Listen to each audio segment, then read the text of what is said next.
Hey guys, আজি হৈছে সৰস্বতী পূজা আৰু এফালে মই ৰাতিপুৱা শুই উঠিয়েই বিচনাতে চনুকণক মেকআপ কৰি দি আছোঁ, মানে উলিয়াই আছোঁ তাইক সৰস্বতী পূজালৈ যিহেতু যাব আৰু ধূপচাকি জ্বলাবকৈ কাৰণে সোনকালে যাম বুলি কৈছে আৰু সেইকাৰণে বোলো মই ৰাতিপুৱাই লৰালৰিকৈ উলিয়াই দিওঁ। শুই উঠা মোৰ দেৰি হয় যে সেইকাৰণে মানে বিচনাতেই উলিয়াই দিছোঁ আৰু বাহিৰলৈ ওলাই যোৱা নাই। আৰু এইফালে আমাৰ দমনিও ৰেডি হৈ গ'ল পূজালৈ যাবলৈ আৰু লগতে এইফালে আমাৰ চনুকণো ৰেডি, তাই চাদৰ মেখেলা এযোৰ পিন্ধি লৈছে আৰু লগতে অলপমান মেকআপো কৰি দিলোঁ, কাৰণ সৰস্বতী পূজা বুলি অকণমান মেকআপ কৰি গ'লেহে ভাল লাগে ন, সেইকাৰণে। আৰু তাই দেখিবলৈ এনেও ধুনীয়া, বাৰু মেকআপ নকৰিলেও হয়। আৰু এইফালে আমাৰ ভায়েক ৰেডি হৈ গ'ল দুইটাকে ইমান ধুনীয়া লাগিছে নহয়নে। আৰু ল'ৰাবিলাকৰতো একোৱেই মেকআপ নাই, চিম্পল, আৰু ছোৱালীবিলাকে আৰু অলপমান সৰস্বতী পূজা বুলি সাজি কাচি যায় আৰু এইফালে সিহঁতে দুটা স্কুললৈ বুলি গৈছে। আৰু এইফালে আমাৰ মামীহঁতো গৈছে সৰস্বতী পূজালৈ বুলি, মানে স্কুললৈ, সিহঁতৰ স্কুললৈকে গৈছে। আৰু এইফালে ময়ো ৰেডি হৈ গ'লোঁ সৰস্বতী পূজালৈ বুলি, অকণমানিহঁতৰ স্কুললৈকে যাম, সেইকাৰণে একদম পূৰা চিম্পলকৈ কাপোৰ এযোৰ পিন্ধি লৈছোঁ।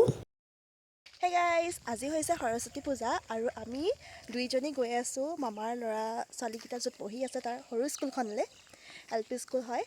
গতিকে এইবাৰ সৰস্বতী পূজাটো আজি মোৰ মামাহঁতৰ ঘৰতে গ'ল, কিয়নো ঘৰলৈ যিহেতু নগ'লোঁ সুধি কাৰণে ইয়াত ৰখি দিলোঁ আৰু সেইকাৰণে আজি ইয়াতে আৰু চেলিব্ৰেট কৰোঁ সৰস্বতী পূজা, নে কি কওঁ? আনকালেতো সদায় যোৰহাটত চেলিব্ৰেট কৰি থকা হয়, কিন্তু এইবাৰ আমগুৰি মামাহঁতৰ ইয়াতে সৰস্বতী পূজা চেলিব্ৰেট কৰিম। মানে স্কুলত সৰুকৈ পাতিছে, গতিকে আমি তালৈকে বুলি গৈ আছোঁ। আৰু যিহেতু সৰু সৰু কণ ল'ৰা ছোৱালীবিলাকে পঢ়ে, গতিকে বৰ বেছি একো আমি হেভিকৈ পিন্ধি যোৱা নাই, চিম্পল। মইতো চুৱেটাৰ পিন্ধি আহিম বুলি ভাবিছিলোঁ, এই মানা কৰিলে, সেইকাৰণে নিপিন্ধিলোঁ। বাকী চাই থাকিব, সকলোখিনি দেখাই থাকিম কি হয় কি নহয়। ধুনীয়া লাগিছে ন?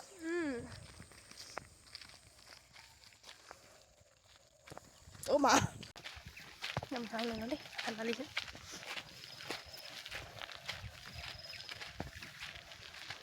ইমান ধুনীয়া লাগিছে, ফটা হেনো দেই।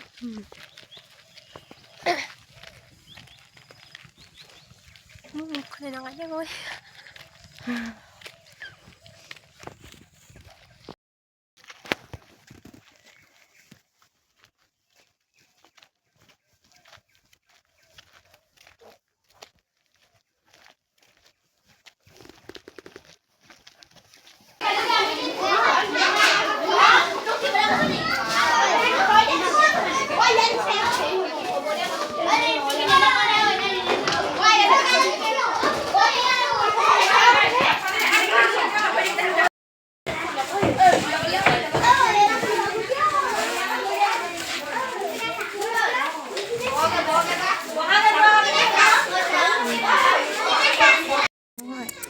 দুইজনী খোৱা নিচিনা হয় নাই, তাৰপিছত আৰু এইলৈ যায়গৈ গেছটো, মাকলৈ নাথাকে, যেতিয়া ডাঙৰ হ'ব কি হ'ল কি হ'ল কি হ'ল?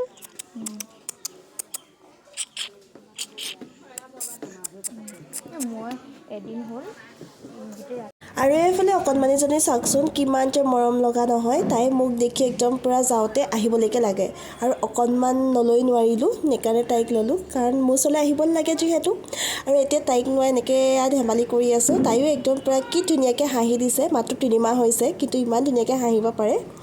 আৰু এইখন হৈছে স্কুলৰ পৰিৱেশটো, আৰু এইফালে আমি সকলোখিনি বহি আছোঁ গাৰ্জেনবিলাক, আৰু এতিয়া আমাক প্ৰসাদ দিব, সেইকাৰণে ল'ৰা ছোৱালীবিলাক ভিতৰলৈ গ'ল, প্ৰাৰ্থনা কৰিলেগৈ, প্ৰসাদ দি আছে ভিতৰত, আৰু আমি সেইকাৰণে বাহিৰতে বহি আছোঁ। আমাক প্ৰসাদ দিলে, লগতে এইফালে পায়স, বুনিয়া ভুজিয়া আৰু মিঠাই এনেকৈ দিলে, আৰু আমি সকলোৱে বাহিৰতে বহি লৈ কিনি সকলোৱে খালোঁ গাৰ্জেনবিলাকে। আৰু এতিয়া ঘৰলৈ যাওঁগৈ আৰু এইফালে আজি মোক কেনেকুৱা লাগিছে কমেণ্ট কৰি জনাব। বহুত বেছি চিম্পলকৈ আহিছোঁ বাৰু, মানে ন' মেকআপ, অলপোৱে মেকআপ কৰা নাই। আৰু এতিয়া আমি কেইজনী ঘৰলৈ যাওঁগৈ, আৰু লগতে লগ পালোঁ এয়া আমাৰ অপেশ্বৰী মামাহঁতৰ ঘৰৰ ওচৰৰ ছোৱালী এজনী, মামাৰ ছোৱালীয়ে হৈছে, আৰু ইহঁতকো লগ পালোঁ। বাকী এতিয়া ঘৰলৈ আহিলোঁ, ঘৰলৈ আহি কিনি এয়া দেখিছেনে ৰভা দিলে, যিহেতু কালিলৈ আমাৰ অকণমানিটোৰ শুদ্ধি সকাম আছে, সেইকাৰণে এয়া ৰভা দিলে। আৰু আজিৰ ভিডিঅ'টো ইমানতে শেষ কৰিছোঁ, যদি ভাল পালে তেতিয়াহ'লে লাইক এটা কৰি দিব।